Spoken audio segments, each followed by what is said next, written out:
का हार्दिक स्वागत करते हैं, अभिनंदन करते हैं।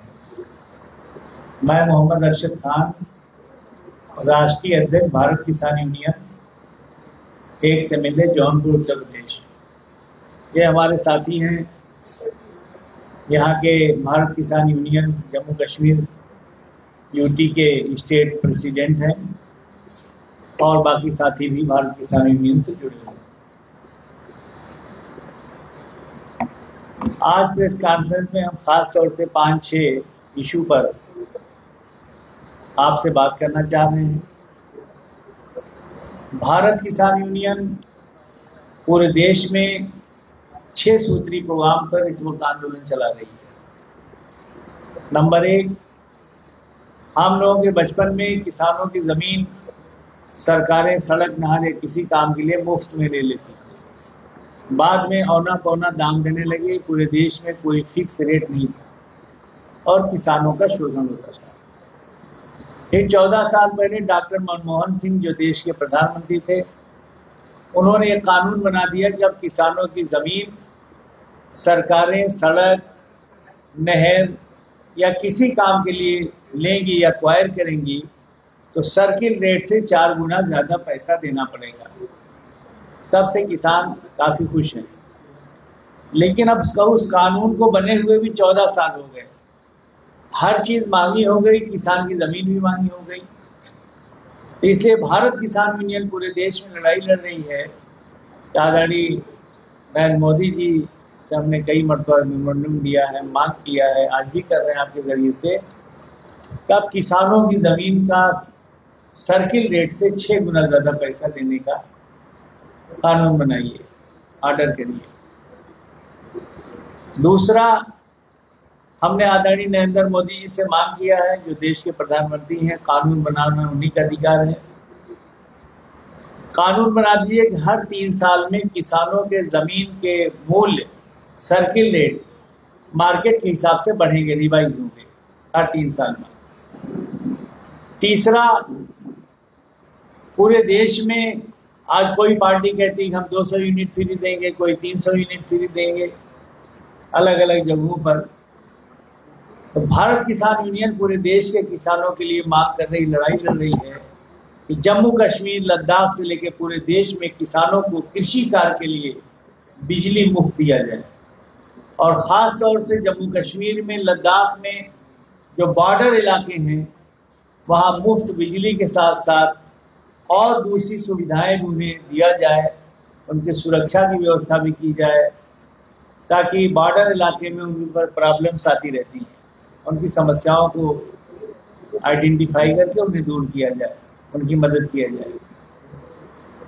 चौथा, किसान और मजदूर के बच्चों को फ्री में शिक्षा दी जाए, उच्च शिक्षा। आज डॉक्टरी की पढ़ाई बहुत महंगी हो गई। 99% किसान और मजदूर तो कोई भी नहीं, उसके बच्चे MBBS नहीं कर सकते। यहां तक कि BUMS, BHMS, BAMS, जिसकी 15-20 साल पहले फीस थी 8,000, 10,000 रुपये सेमेस्टर 6 महीने की, आज उसमें 20-25 लाख रुपए में कोर्स हो रहा है। बहुत महंगी हो गई वो भी। मजदूर के बच्चे बिल्कुल नहीं पढ़ सकते और किसान के भी 99% के बच्चे नहीं पढ़ सकते। तो भारत किसान यूनियन पूरे देश में लड़ाई लड़ रही है, मांग कर रही है देश के प्रधानमंत्री जी से कि किसानों और मजदूरों के बच्चों के लिए उच्च शिक्षा निःशुल्क की जाए। कोई डॉक्टर बने, वकील बने, PhD करे, MPhil करे, BTech करे, MTech करे, कुछ भी पढ़े। केंद्र सरकार और स्टेट सरकारें अपने अपने स्टेट के बच्चों के पढ़ाई का खर्चा पूरा उठाएं, ताकि एक शिक्षित भारत, विकसित भारत की कल्पना साकार हो। और जब हर परिवार के बच्चे उच्च शिक्षा हासिल कर लेंगे, हमारा देश तरक्की भी कर जाएगा, खुशहाल भी होगा, हर परिवार भी तरक्की करेगा।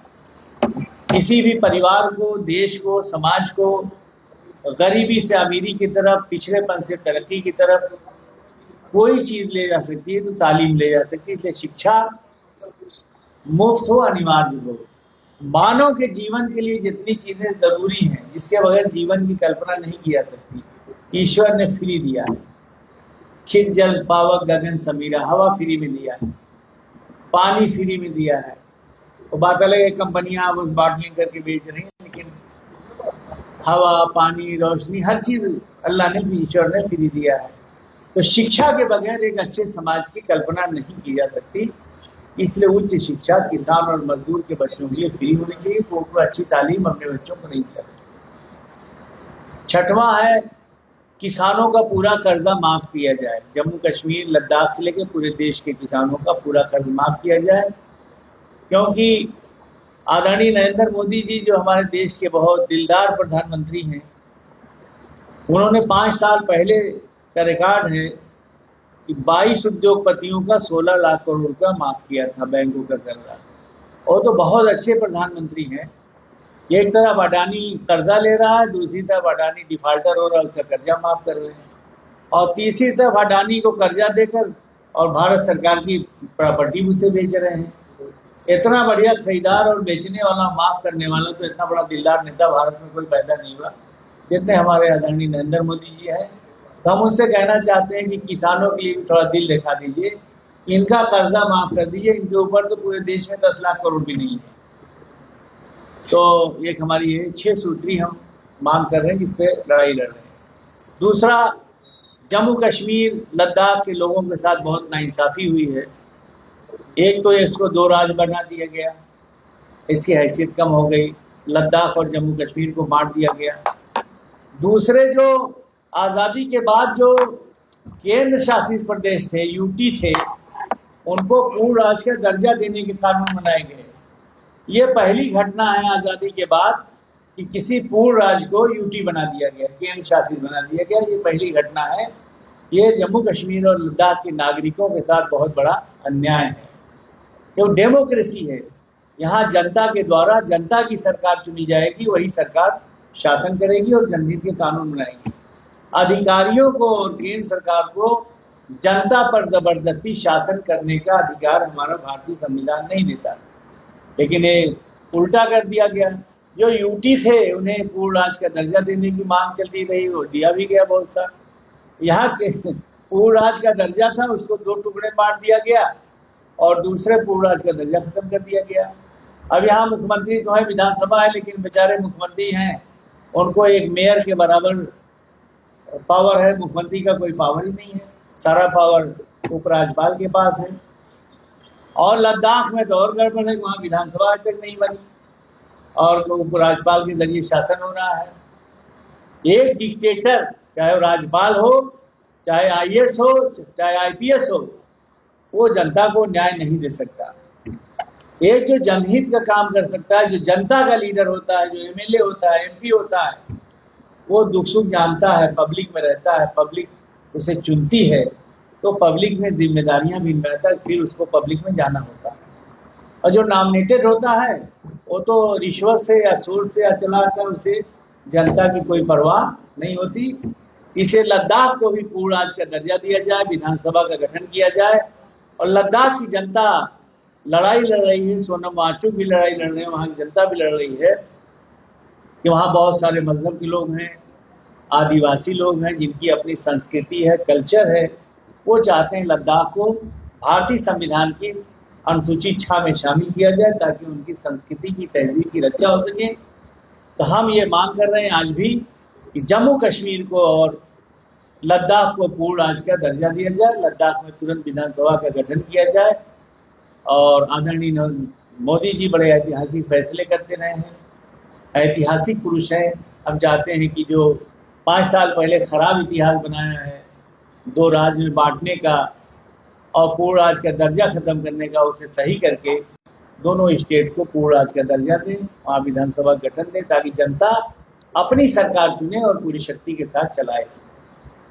इसके बाद खेल माफिया जम्मू कश्मीर में बहुत सक्रिय है। यहाँ एक साहब अभी अनशन में ही बैठे थे, आज उनका अनशन, सरकार ने उनकी बात का आश्वासन मांगा, तोड़वाया भी, हम मिल गए थे, समर्थन दिया हमने। तो खेल माफियाओं से खेल को मुक्ति दिया जाए।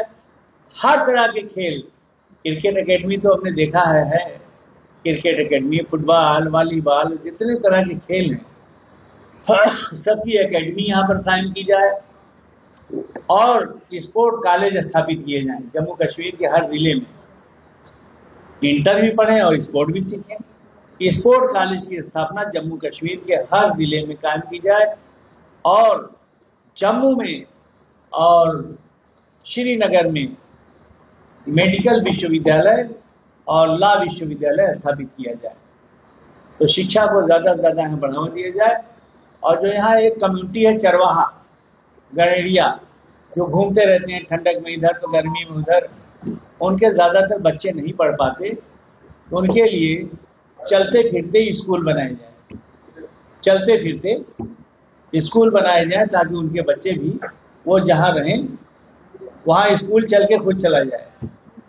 मोबाइल स्कूल, मोबाइल कॉलेज, ताकि उनके बच्चे भी पढ़ सकें और वो लोग भी आगे राष्ट्र की मुख्य धारा में आ सकें।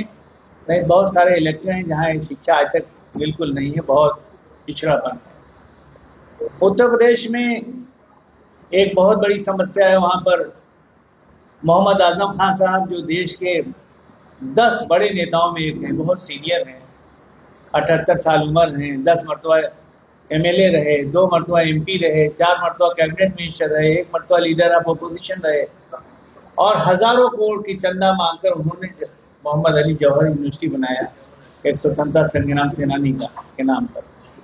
मौलाना मोहम्मद अली जौहर वो स्वतंत्रता संग्राम सेनानी हैं जिन्होंने गोल्ड मेज कॉन्फ्रेंस में इंग्लैंड में जाकर कह दिया था कि हमें आज़ादी का परवाना दीजिए, हम भारत की आज़ादी लेके आ जाएंगे और नहीं तो हम अब गुलाम मुल्क में जिंदा वापस नहीं जाएंगे।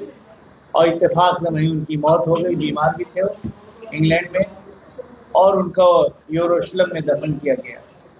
तो जिन्होंने देश के लिए हम आज़ादी लेके जाएंगे नहीं, अपनी जान दे देंगे, और जान दिया उन्होंने वहाँ पर, उनके नाम पर देश का बहुत बड़ा विश्वविद्यालय मोहम्मद आजम खान साहब ने रामपुर उत्तर प्रदेश में कायम किया, जिसमें एशिया की सबसे अच्छी यूनिवर्सिटी है और बहुत ही कम रेट में पढ़ाया जाता है बच्चों को।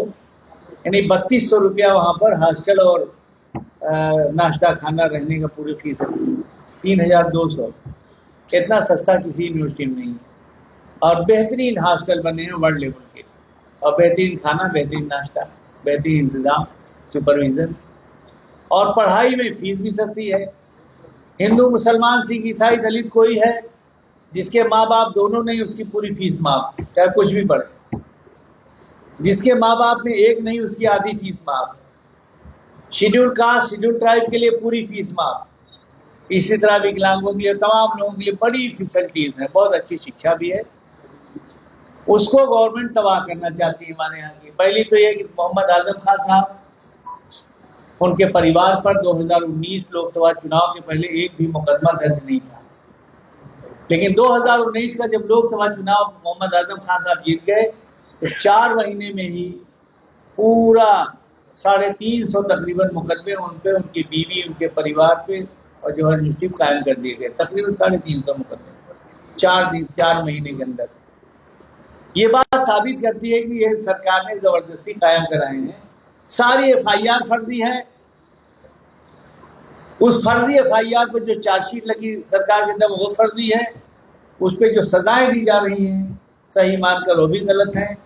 एक जगह सजा दी है, दूसरी जगह छूट रहे हैं क्योंकि कोई सबूत नहीं, जबरदस्ती सजा दिलाई जा रही है, जेल में रखने की साजिश है। तो हमने अभी कल भी लिखा है, पहले भी लिखा है, धरना प्रदर्शन किया है कि भाई आदरणीय नरेंद्र मोदी जी, आपका इतिहास अच्छा लिखा जाए, न्याय कायम करिए, हस्तक्षेप करिए, और मोहम्मद आजम खान साहब, अब्दुल्ला आजम जो जेल में हैं, उनको, उनके परिवार को इंसाफ दीजिए।